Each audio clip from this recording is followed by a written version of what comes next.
And now chapter 23, Devahuti's Lamentation.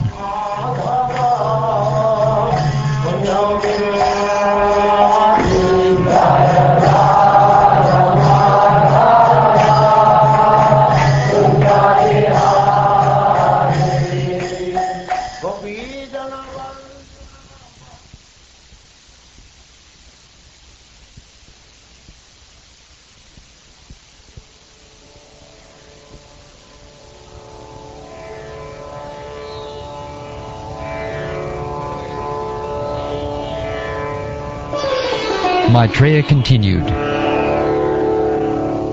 After the departure of her parents, the chaste woman Devahuti, who could understand the desires of her husband, served him constantly with great love, as Bhavani, the wife of Lord Shiva, serves her husband. O Vidura, Devahuti served her husband with intimacy and great respect, with control of the senses, with love, and with sweet words. Working sanely and diligently, she pleased her very powerful husband, giving up all lust, pride, envy, greed, sinful activities, and vanity. The daughter of Manu, who was fully devoted to her husband, looked upon him as greater even than Providence. Thus she expected great blessings from him. Having served him for a long time, she grew weak and emaciated due to her religious observances. Seeing her condition, Kardama, the foremost of celestial sages, was overcome with compassion and spoke to her in a voice choked with great love. Kardama Muni said, O respectful daughter of Swayambhuva Manu, today I am very much pleased with you for your great devotion and most excellent loving service. Since the body is so dear to embodied beings, I am astonished that you have neglected your own body to use it on my behalf. I have achieved the blessings of the Lord in discharging my own religious life of austerity, meditation, and Krishna consciousness. Although you have not yet experienced these achievements, which are free from fear and lamentation, I shall offer them all to you, because you are engaged in my service. Now just look at them. I am giving you the transcendental vision to see how nice they are. What is the use of enjoyments other than the Lord's grace? All material achievements are subject to be annihilated simply by a movement of the eyebrows of Lord Vishnu, the Supreme Personality of Godhead. By your principles of devotion to your husband, you have achieved and can enjoy transcendental gifts very rarely obtained by persons proud of aristocracy and material possessions.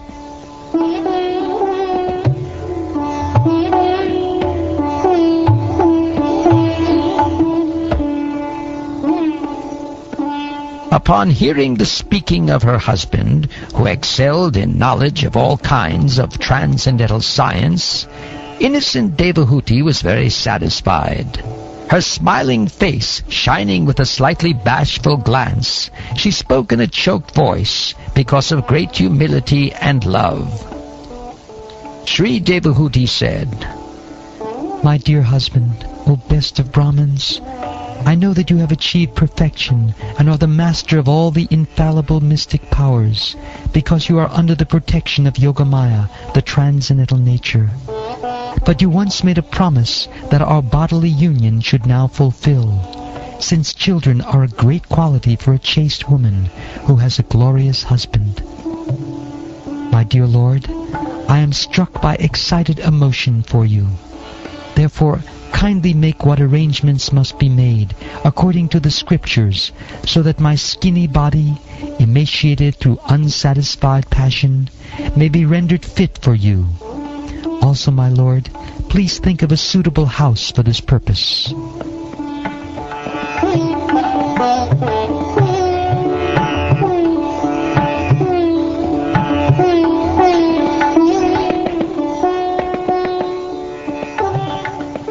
Vidura. Seeking to please his beloved wife, the sage Kardama exercised his yogic power and instantly produced an aerial mansion that could travel at his will.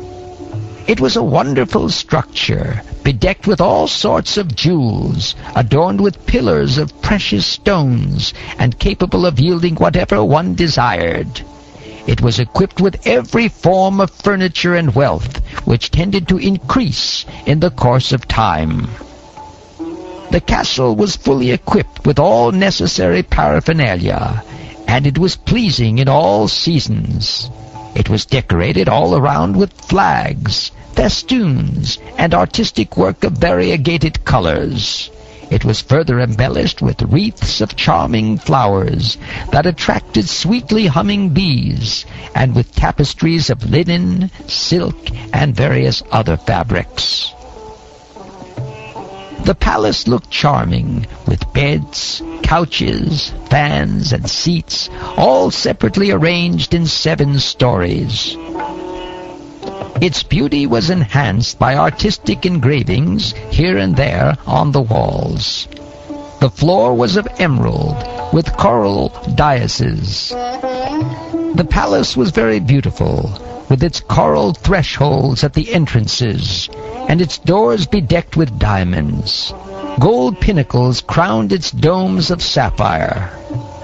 With the choicest rubies set in its diamond walls, it appeared as though possessed of eyes.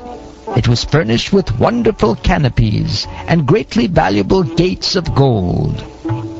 Here and there in that palace were multitudes of live swans and pigeons, as well as artificial swans and pigeons so lifelike that the real swans rose above them again and again, thinking them live birds like themselves.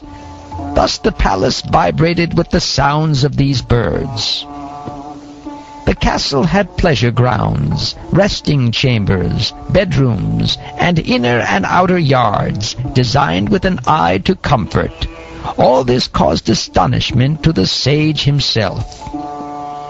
When he saw Devahuti looking at the gigantic opulent palace with a displeased heart, Kardama Muni could understand her feelings, because he could study the heart of anyone.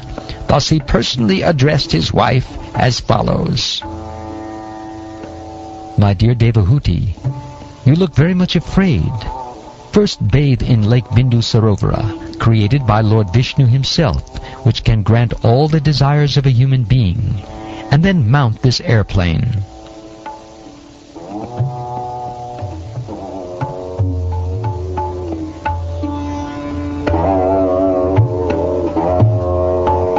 The lotus-eyed Devahuti accepted the order of her husband. Because of her dirty dress and the locks of matted hair on her head, she did not look very attractive. Her body was coated with a thick layer of dirt, and her breasts were discolored. She dove, however, into the lake, which contained the sacred waters of the Sarasvati. In a house inside the lake, she saw 1,000 girls, all in the prime of youth, and fragrant like lotuses. Seeing her, the damsel suddenly rose and said with folded hands, "We are your maidservants. Tell us what we can do for you." The girls, being very respectful to Devahuti, brought her forth, and after bathing her with valuable oils and ointments, they gave her fine new spotless cloth to cover her body. They then decorated her with very excellent and valuable jewels, which shone brightly. Next they offered her food, containing all good qualities, and a sweet, inebriating drink called asavam, to improve her metabolism. Then in a mirror she beheld her own reflection. Her body was completely free from all dirt, and she was adorned with a garland. Dressed in unsullied robes and decorated with auspicious marks of tilak, she was served very respectfully by the maids. Her entire body, including her head, was completely bathed, and she was decorated all over with ornaments. She wore a special necklace with a locket. There were bangles on her wrists and tinkling anklets of gold about her ankles. About her hips she wore a girdle of gold, set with numerous jewels, and she was further adorned with a precious pearl necklace and auspicious substances. Her countenance shone with beautiful teeth and charming eyebrows. Her eyes, distinguished by lovely moist corners, defeated the beauty of lotus buds. Her face was surrounded by dark curling tresses. When she thought of her great husband, the best of the sages, Kardama Muni, who was very dear to her, she, along with all the maidservants, at once appeared where he was. She was amazed to find herself surrounded by 1,000 maids in the presence of her husband, and to witness his yogic power. The sage could see that Devahuti had washed herself clean and was shining forth, as though no longer his former wife. She had regained her own original beauty as the daughter of a prince. Dressed in excellent robes, her charming breasts duly girded, she was waited upon by 1,000 Gandharva girls. O destroyer of the enemy, his fondness for her grew, and he placed her on the aerial mansion. Though seemingly attached to his beloved consort while served by the Gandharva girls, the sage did not lose his glory, which was mastery over his self. In the aerial mansion, Kardama Muni, with his consort, shone as charmingly as the moon in the midst of the stars in the sky, which causes rows of lilies to open in ponds at night. In that aerial mansion, he traveled to the pleasure valleys of Mount Meru, which were rendered all the more beautiful by cool, gentle, fragrant breezes that stimulated passion. In these valleys, the treasurer of the gods, Kuvera, surrounded by beautiful women and praised by the Siddhas, generally enjoys pleasure.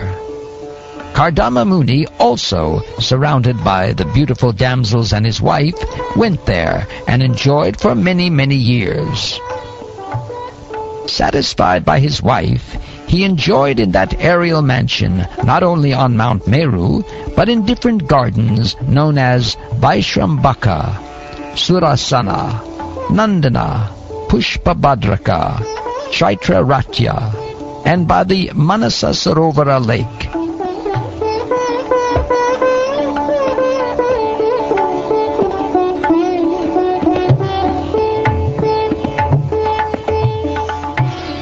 He traveled in that way through the various planets, as the air passes uncontrolled in every direction. Coursing through the air in that great and splendid aerial mansion, which could fly at his will, he surpassed even the demigods. What is difficult to achieve for determined men who have taken refuge of the Supreme Personality of Godhead's lotus feet? His feet are the source of sacred rivers, like the Ganges, which put an end to the dangers of mundane life. After showing his wife the globe of the universe and its different arrangements, full of many wonders, the great yogi Kardama Muni returned to his own hermitage. After coming back to his hermitage, he divided himself into 9 personalities, just to give pleasure to Devahuti, the daughter of Manu, who was eager for sex life. In that way he enjoyed with her for many, many years, which passed just like a moment. In that aerial mansion, Devahuti, in the company of her handsome husband, situated on an excellent bed that increased sexual desires, could not realize how much time was passing. While the couple, who eagerly longed for sexual pleasure, were thus enjoying themselves by virtue of mystic powers, 100 autumns passed like a brief span of time. The powerful Kardama Muni was the knower of everyone's heart, and he could grant whatever one desired. Knowing the spiritual soul, he regarded her as half of his body. Dividing himself into 9 forms, he impregnated Devahuti with 9 discharges of semen. Immediately afterward, on the same day, Devahuti gave birth to 9 female children, all charming in every limb and fragrant with the scent of the red lotus flower. When she saw her husband about to leave home, she smiled externally, but at heart she was agitated and distressed. She stood and scratched the ground with her foot, which was radiant with the luster of her gem-like nails. Her head bent down, she spoke in slow yet charming accents, suppressing her tears. Sri Devahuti said,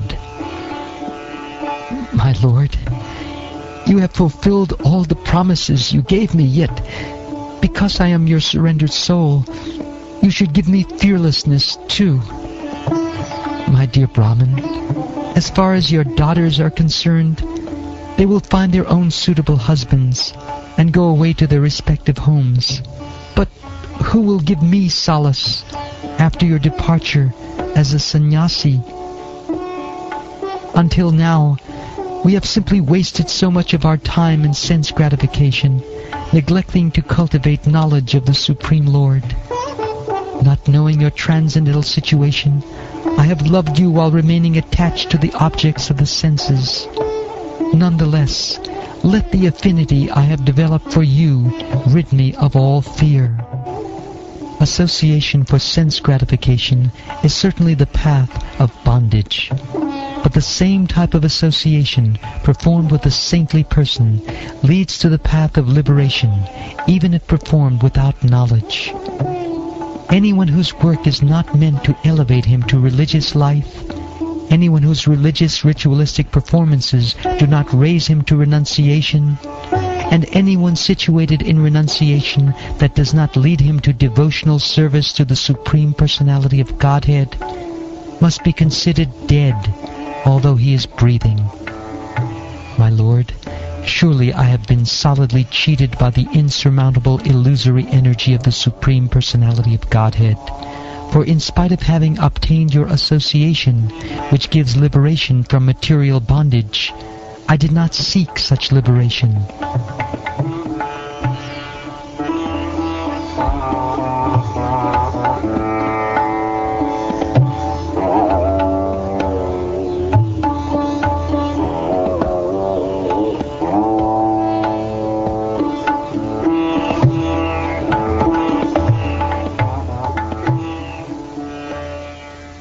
Thus ends the 23rd chapter of the 3rd canto of the Srimad Bhagavatam, entitled Devahuti's Lamentation.